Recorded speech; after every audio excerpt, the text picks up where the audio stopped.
Hey babes, and welcome back to the pajama party. Pajama party, hey, pajama party, hey, here we go now. Freaking. Hello, friends, and welcome back to the Real Bible Stories with your rambling host, Victavia.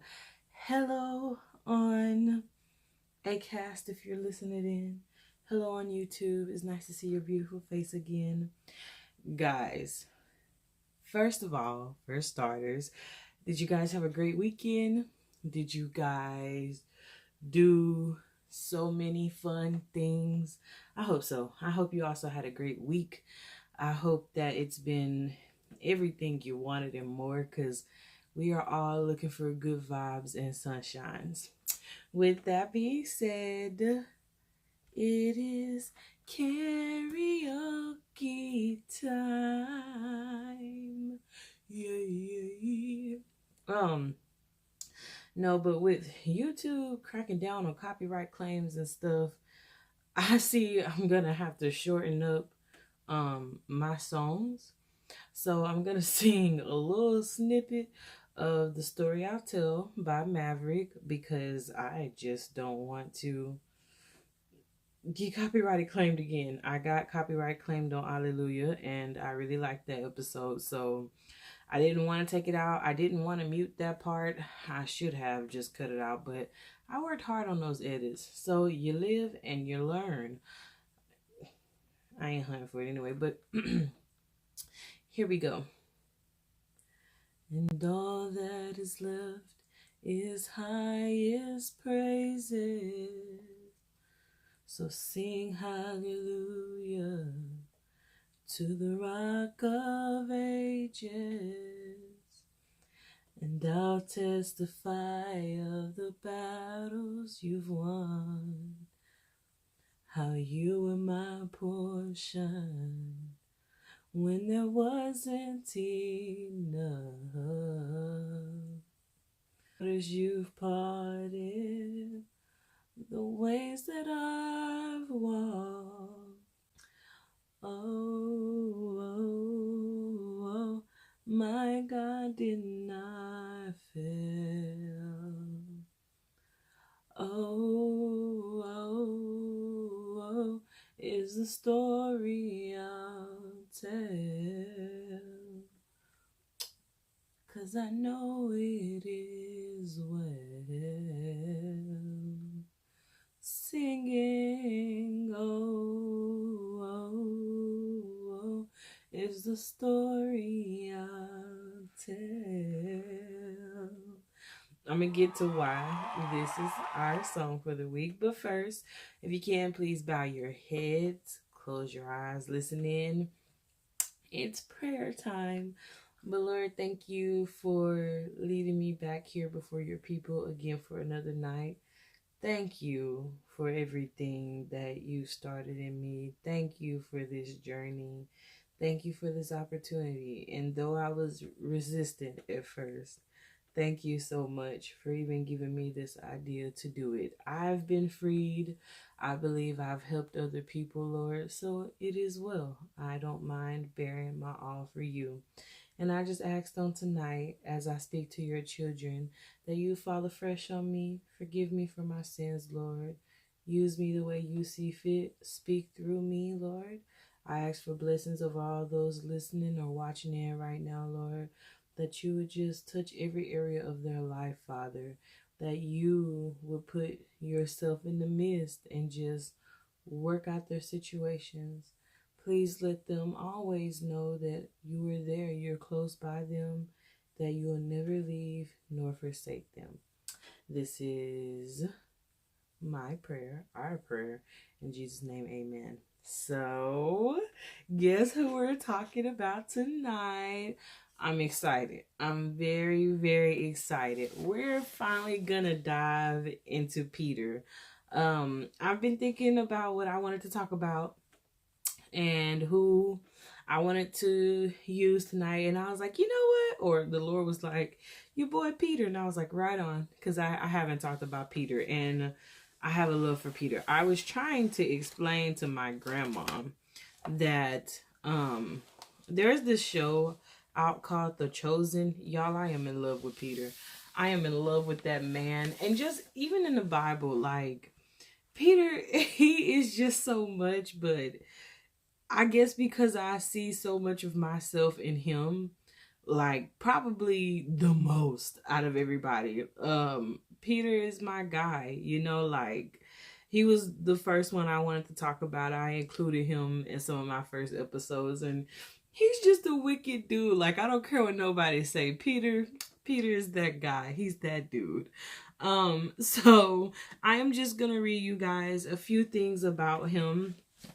The biggest story I wanted to jump into is when he walked on water, and that is in Matthew 14, verses 22 through 33. So get your Bibles out, friends. Okay. Microphone, do you mind? Obviously you do. Okay, guys. So, all right. 22, it says, and straightway Jesus constrained his disciples to get into a ship and to go before him unto the other side, while he sent the multitudes away. And when he had sent the multitudes away, he went up into a mountain apart to pray. And when the evening was come, he was there alone. But the ship was now in the midst of the sea, tossed with waves, for the wind was contrary. And in the fourth watch of the night, Jesus went unto them, walking on the sea. And when the disciples saw him walking on the sea, they were troubled, saying, It is a spirit, and they cried out for fear. But straightway Jesus spake unto them, saying, Be of good cheer, it is I, be not afraid.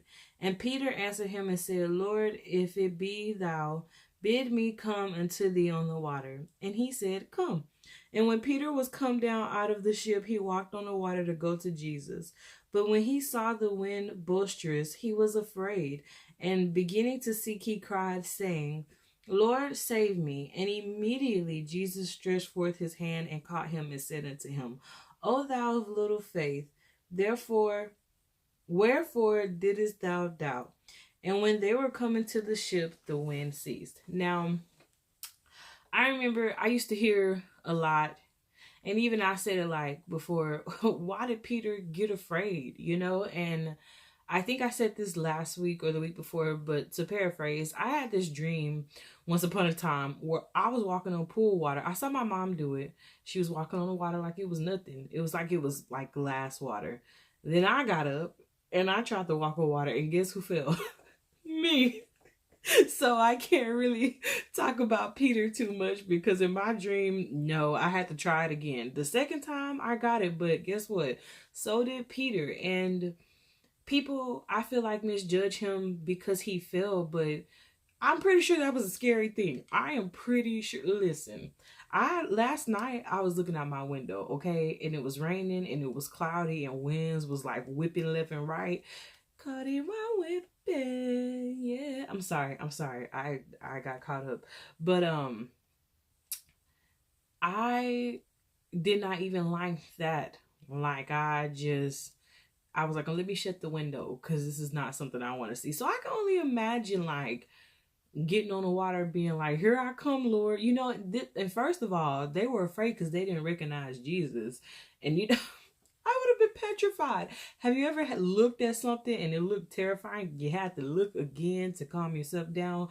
Kind of like when it's 3 a.m. and you're laying there and you asleep.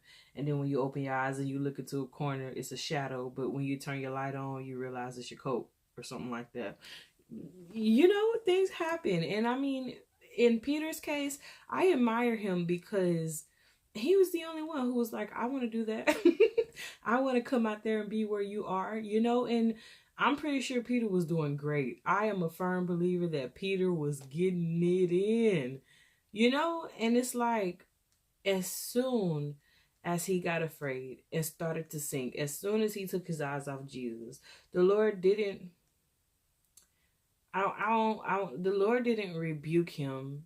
I feel like he questioned him and he chastised him. He said, why did you doubt me? You know, but he didn't rebuke him. He reached out and saved him. He pulled him up, got him back to the boat, you know. it's just beautiful to think like we are so hard on ourselves if we miss a mark and we fall. But the Lord is never condemning us or like bashing our hearts in with the sledgehammer because we didn't get it right. Like, that's not the type of guy he is, you know? And that's why I love him and Peter's relationship so much because, like, yes, he exemplifies grace and love to all of his disciples, to every last one of them. But man, Peter, man, he had some moments, did he not? So the next one I want to talk about is in John 18 verses 10. We're gonna go there next.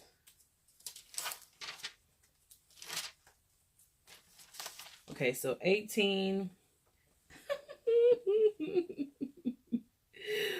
Okay, we're gonna start back at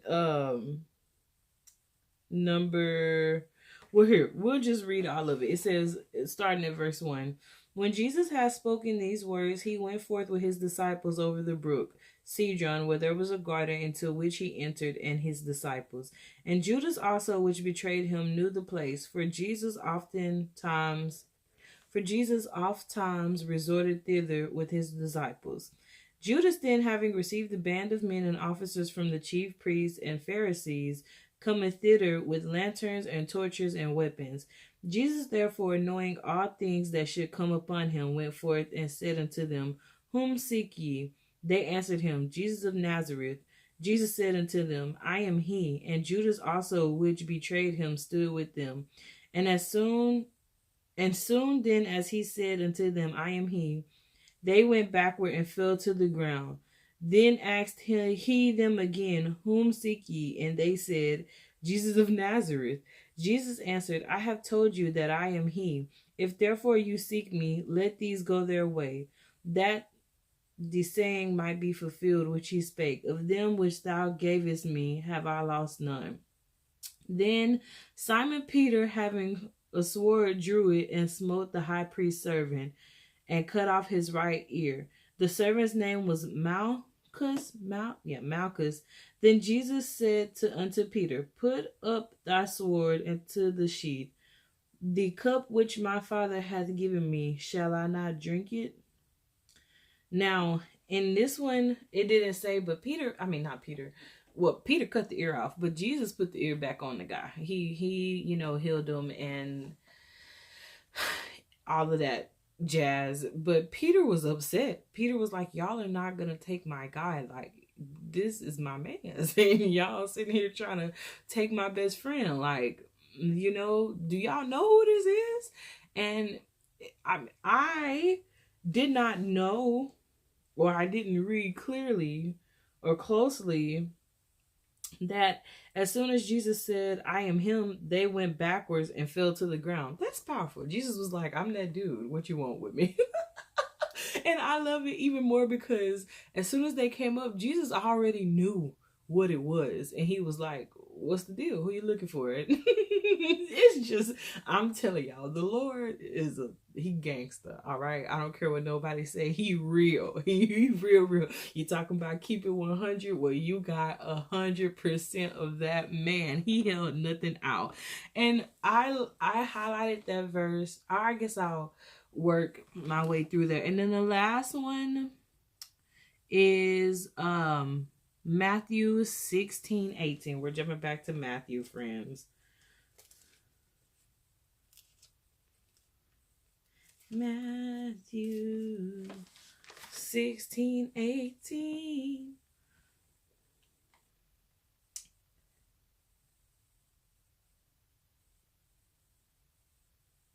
So, okay. So we're going to start at verse 13. It says, Matthew 16:13. When Jesus came into the coast of Sarsia, Philippi, he asked his disciples, saying, Whom do men say that I, the Son of Man, am? And they said, Some say that thou art John the Baptist, some Elias, and others Jeremiah, or one of the prophets.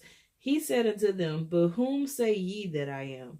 And Simon Peter answered and said, Thou art the Christ, the Son of the living God.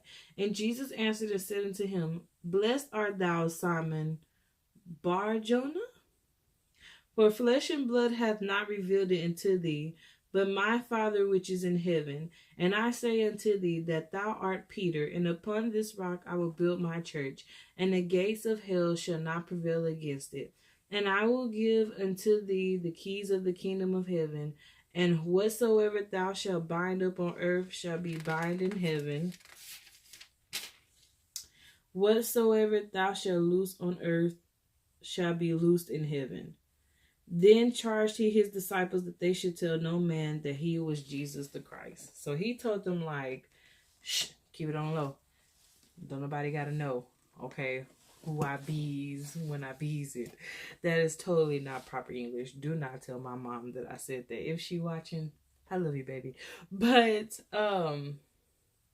yeah, Peter was like, even, you know, in the other one where Jesus was like, Peter, do you love me? And Peter was like, yeah, I love you. And Jesus was like, Peter, do you love me? And Peter was like, yes, I love you. And Jesus was like, Peter, do you love me? And Peter's like, Lord, I am trying with you.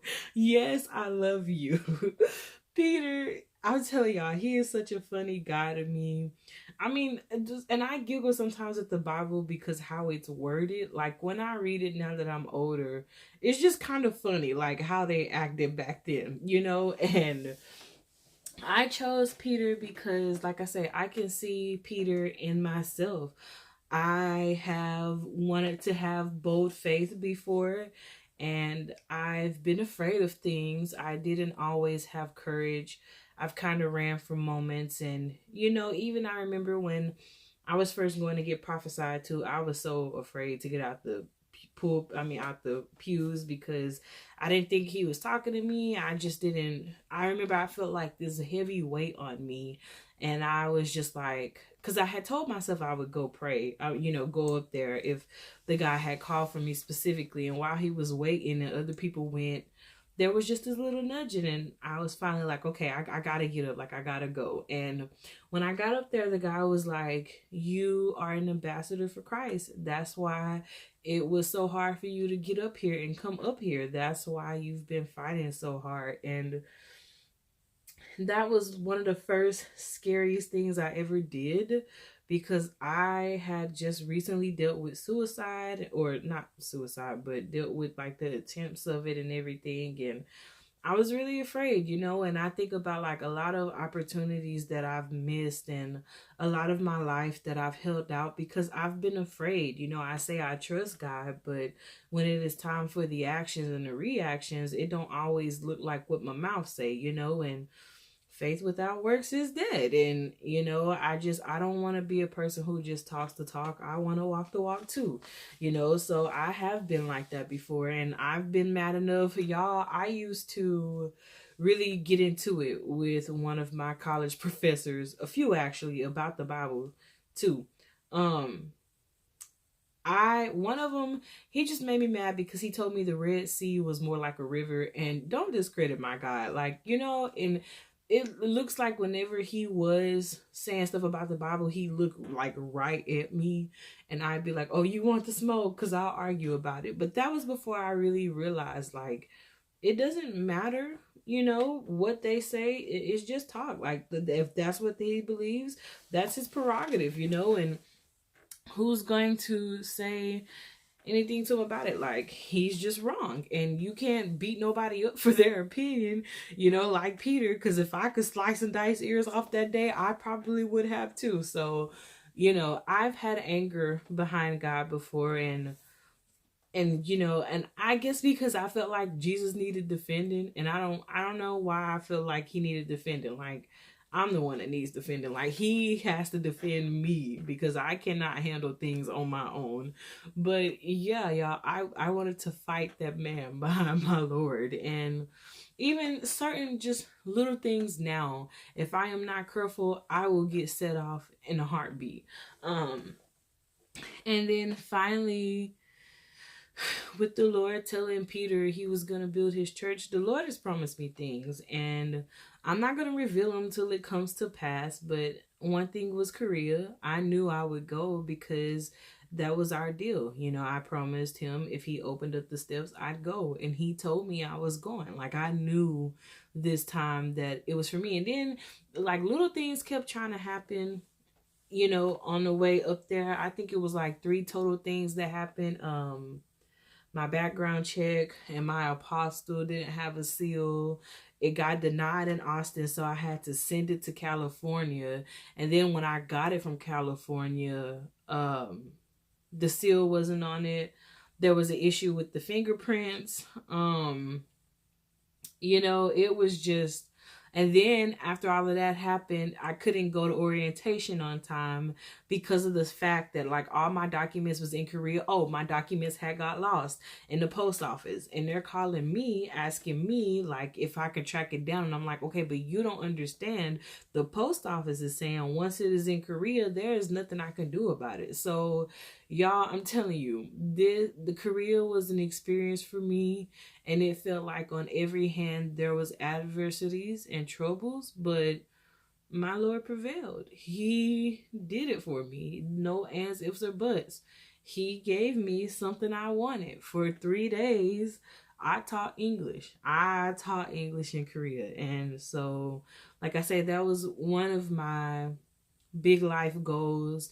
It's so funny because people will tell me like, you always said you were going to do that and you did it. And y'all, that's such a rewarding feeling, like to actually mean what I say and do what I say, you know, because I just want to set a good example. I want to be a good role model, you know, like not just for people watching, but I got nieces, you know, I got nephews, and well, I got a niece and a nephew, and I love them, and I just want them to see that you can truly accomplish, you know, whatever you put your mind to. I got family who never thought I of all people would go overseas, and nobody really believed me, and I had to show them I'm that girl. Like I'm her. I'm she.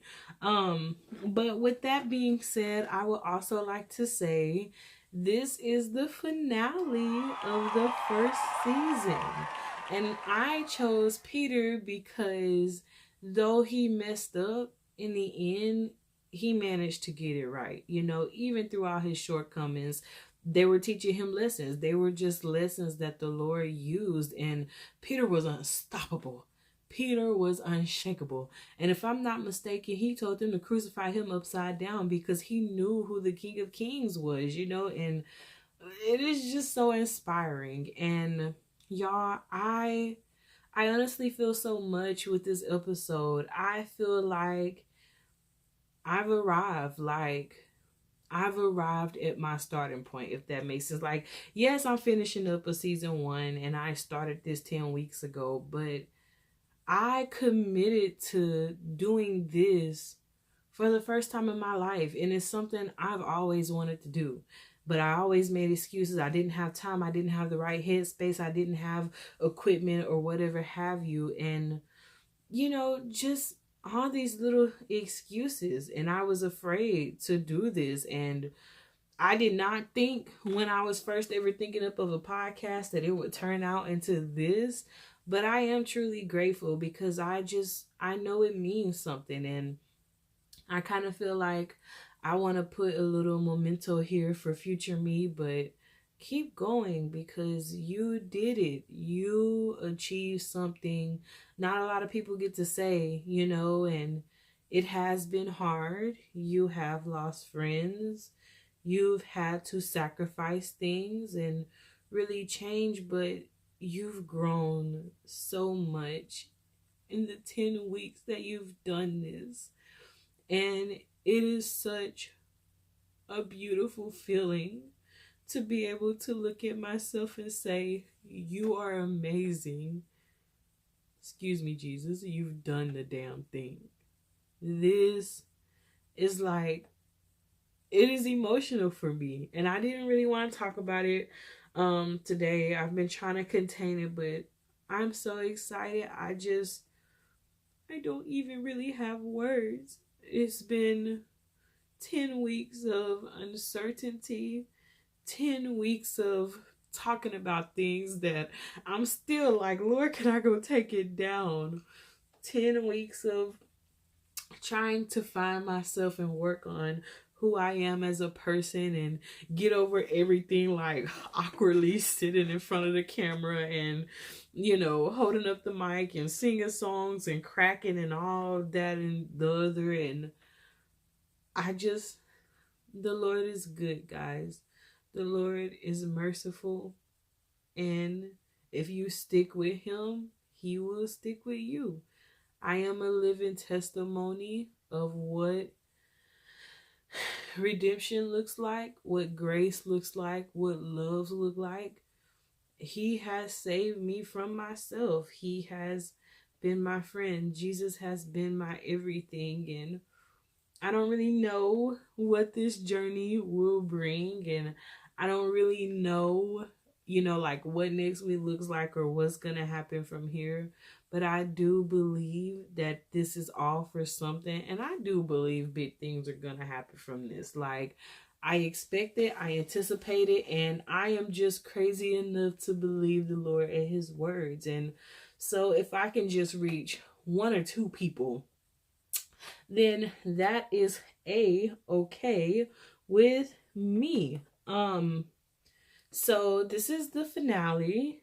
I plan on taking a little break and then starting up season 2 here soon. I won't take much long of a break, but let this simmer out, give myself a little bit of a break, plot some ideas, think about some more stuff. And, I believe next season I want to rely on doing my own research and really pulling knowledge that I've taken from everybody and apply it in my own words, my own thoughts. I know this season I said a lot of things that other pastors said, which I'm probably still going to reference them, but I would like to, set it up more like my own little sermon time, my YouTube sermon times. I really don't want to call it sermons, but that's in my spirit. So sermon times it is, but this has been amazing. And even though views are small right now, I can honestly say I feel like I've made it. I don't need the world to validate me anymore because the Lord showed me above anything else I can do this. And I know it because I am doing it. And when I look back on this, I will be able to say I have done that. Even if it's next week, nobody can take this from me because the Lord gave this to me. And what the Lord gives you, no man could take away. So I just want to encourage you out there, please chase your dreams because it's worth it. It is so beautiful and it's so freeing to see yourself on the other side. Even if it does scare you, even if you are fearful, even if you wonder if you're good enough or not, why not just try anyways? Why not just put your best foot forward and see how far you can go anyways? Every day won't be easy, but every day you grow more and every day you get closer to God.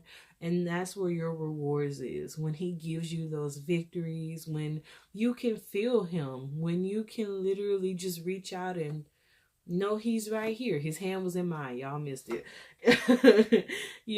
I just truly believe I've grown as a person, and even to see myself sitting here, not fidgeting, not feeling as awkward or out of place as what I normally do. It is wild. It has been wild.